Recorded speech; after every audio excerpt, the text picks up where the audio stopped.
وَإِذْ أَخَذْنَا مِيثَاقَكُمْ لَا تَسْفِكُونَ دِمَاءَكُمْ وَلَا تُخْرِجُونَ أَنفُسَكُم مِّن دِيَارِكُمْ ثُمَّ أَقْرَرْتُمْ وَأَنتُمْ تَشْهَدُونَ۔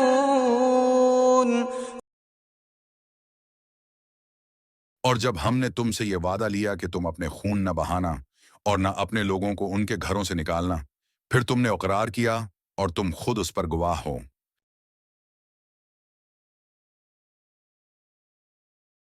یہ آیت بنی اسرائیل سے کیے گئے وعدے کی طرف اشارہ کرتی ہے، جس میں اللہ تعالیٰ نے انہیں حکم دیا کہ وہ ایک دوسرے کا خون نہ بہائیں اور نہ ہی ایک دوسرے کو گھروں سے نکالیں، لیکن بعد میں انہوں نے اس عہد کو توڑا اور آپس میں لڑائی جھگڑوں اور جنگوں میں ملوث ہو گئے۔ یہ آیت ان کی عہد شکنی کو واضح کرتی ہے۔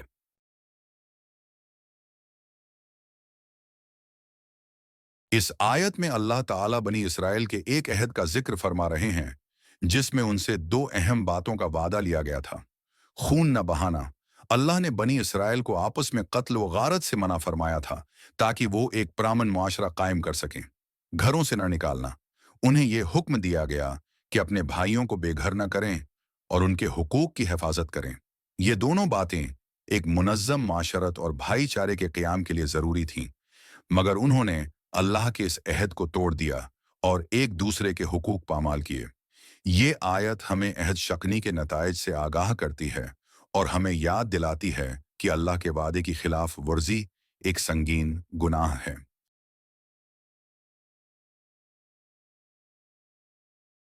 پرامن معاشرت کی اہمیت۔ معاشرت میں امن اور بھائی چارے کا قیام ایک اہم پہلو ہے۔ انسانی جان کی قدر، اللہ تعالیٰ نے انسانی جان کی حفاظت کو لازم قرار دیا ہے۔ حقوق کی حفاظت، یہ آیت انسان کے بنیادی حقوق کی اہمیت کو ظاہر کرتی ہے۔ عہد کی پاسداری، اللہ سے کیے گئے وعدوں کی پاسداری ضروری ہے۔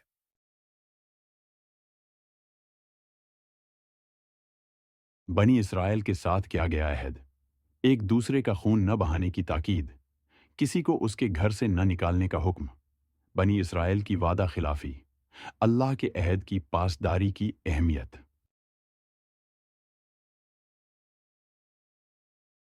دوستوں کا وعدہ، جیسے دو دوست آپس میں وعدہ کریں کہ وہ ایک دوسرے کے ساتھ ہمیشہ خیر خواہی کا برتاؤ کریں گے، لیکن اگر کوئی دوست وعدہ توڑ دے تو وہ رشتہ خراب ہو جاتا ہے۔ یہی حالت بنی اسرائیل کی تھی کہ انہوں نے عہد توڑا اور ان میں فساد برپا ہو گیا۔ شہری امن، جیسے حکومت شہریوں سے وعدہ کرے کہ ان کی جان و مال کی حفاظت کرے گی، مگر اگر حکومت ناکام ہو جائے تو ملک میں بدامنی پھیل جاتی ہے۔ بنی اسرائیل کے ساتھ بھی یہی ہوا جب انہوں نے اللہ کا عہد توڑا۔ گھر کا تحفظ، جیسے کسی شخص کو اس کے گھر سے نکال دینا اس کی زندگی کو برباد کر سکتا ہے، اسی طرح اللہ نے بنی اسرائیل کو ایک دوسرے کو گھروں سے نکالنے سے منع کیا۔ قانون کا احترام، جیسے قانون کہتا ہے کہ کسی کو نقصان نہ پہنچاؤ، بنی اسرائیل کو بھی یہی حکم دیا گیا تھا کہ وہ ایک دوسرے کو نقصان نہ پہنچائیں۔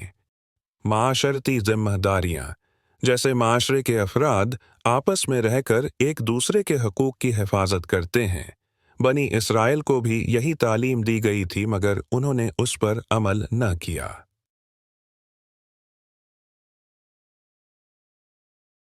آج بھی ہمیں اس آیت سے سبق ملتا ہے کہ ہمیں معاشرت میں امن اور بھائی چارے کا خیال رکھنا چاہیے۔ اپنے بھائیوں کی جان و مال کی حفاظت کرنا اور کسی کو بے گھر نہ کرنا ہماری دینی اور انسانی ذمہ داری ہے۔ آج کے دور میں بھی یہ احکام ہمیں پرامن اور مضبوط معاشرہ قائم کرنے کی ترغیب دیتے ہیں۔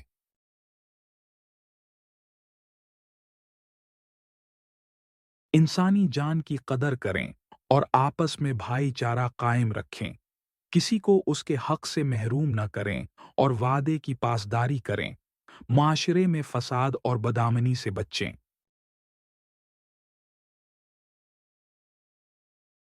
یا اللہ، ہمیں آپس میں محبت اور بھائی چارے کے ساتھ رہنے کی توفیق عطا فرما اور ہر قسم کی بدامنی سے محفوظ رکھ۔ آمین۔ اے اللہ، ہمیں اور ہمارے اہل و عیال کو ہر قسم کے نقصان سے بچا اور ہماری زندگیوں میں سکون عطا فرما۔ آمین۔ یا رب العالمین، ہمیں اپنے وعدے کی پاسداری کرنے والا بنا اور ہمیں ہمیشہ سچائی اور خیر کے راستے پر چلنے کی توفیق عطا فرما۔ آمین۔